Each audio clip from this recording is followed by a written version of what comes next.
बाल बच्चों को पालने में ही लगे हैं और रजपूती भूल चुके हैं। इसीलिए पार्टियों की गुलामी करके आज प्लानिंग के साथ मुझे वहां बुला के बेइज्जत किया था इन बीजेपी वालों ने। मोदी जी ने राम मंदिर बनवाया है, हम इस चीज को मानते हैं, लेकिन हम उन्हीं मर्यादा पुरुषोत्तम राम के वंशज हैं, हमें क्यों नजरअंदाज किया जा रहा है। ગુજરાતમાંથી શરૂ થયેલો ક્ષત્રિયોનું જે આંદોલન છે એની જ્વાળાઓ હવે રાજસ્થાન સુધી પહોંચી છે અને બન્યું હવે કે રાજસ્થાનમાં ક્ષત્રિય આગેવાન મહિલા છે એમના વિરુદ્ધ પણ હવે ભાજપમાં છે અપમાન કરવામાં આવ્યું છે। જ્યારે એમને બોલાવવામાં આવ્યા હતા અને એમના વિશે શું નિવેદન કરવામાં આવ્યું અને નિવેદન બાદ એમણે શું રજૂઆત કરી હતી એ ચાલો જોઈએ।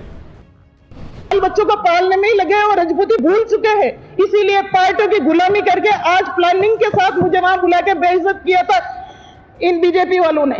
जब मैं वहां गई तो मुझे पूछा गया कि राजपूत, तो मैंने कहा कि इस बार नहीं, बीजेपी के साथ नहीं रहेगा राजपूत, सबकी तो नहीं, लेकिन मैं मेरी कहती हूँ, क्योंकि जहां तक मुझे पता है समाज के प्रति अगर अपना दायित्व निभाऊंगी तो बीजेपी पार्टी के साथ मैं नहीं हूँ।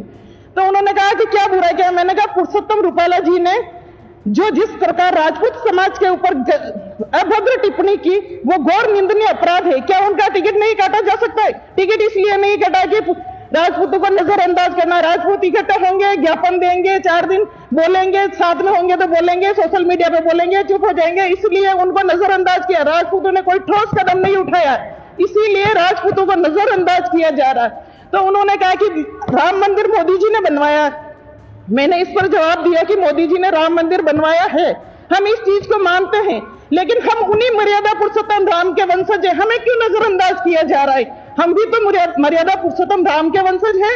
और दूसरी बात है, जो पत्रकार वहां से आए थे उनको मैंने चित्तौड़ का इतिहास और यहाँ के जौहर शाखा की सारी बात बहुत शब्दों में बता दी थी, क्योंकि पुरुषोत्तम रूपाला ने जो कहा था कि ये है ना अपनी बहन बेटियों को मुगलों को दी, अपनी बहन बेटियों को अंग्रेजों को दी राजपूत समाज ने। इसी पर मैंने उत्तर दिया कि मैं उस पुरुषोत्तम रूपाला को कहना चाहती हूँ आपके इस चैनल के माध्यम से कि हमारे राजपूतों ने तो 3-3 जौहर कर लिए, साखे हो गए। यहाँ पे 16-16 हजार रानियों ने अपने स्वाभिमान को बचाने के लिए जौहर कर लिया, और आज उसकी जीता जागता मिसाल है ये चित्तौड़ का किला। इसके कण कण से इतिहास छलक रहा है।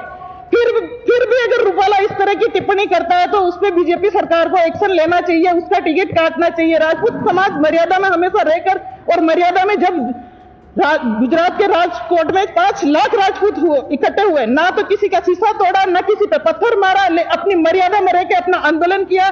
और राजपूत समाज की एक ही मांग थी कि पुरुषोत्तम रूपाला का टिकट काटा जाए। इसी को सुनते ही जहां बीजेपी वाले जो पदाधिकारी थे वो सब भड़क उठे और बोले कि राजपूत समाज की महिलाओं को यहाँ पर किसने। અને આ મુદ્દે વાત તો હવે એ છે કે જ્યારે ગુજરાતમાં તો રૂપાલા વિશે વિરોધ ચાલી જ રહ્યો છે, પણ એનો વિરોધ હવે ધીરે ધીરે છે એ સમગ્ર દેશમાં ફેલાઈ રહ્યો છે। રાજસ્થાનમાં પણ એના પડઘા પડી રહ્યા છે। તો જોવાનું એ રહેશે કે આ મુદ્દે હવે જલ્દી નિર્ણય આવે છે કે હજી કયા નવા વળાંક સાથે આપણને અવનવું જોવા મળશે। Keep watching vibes of India.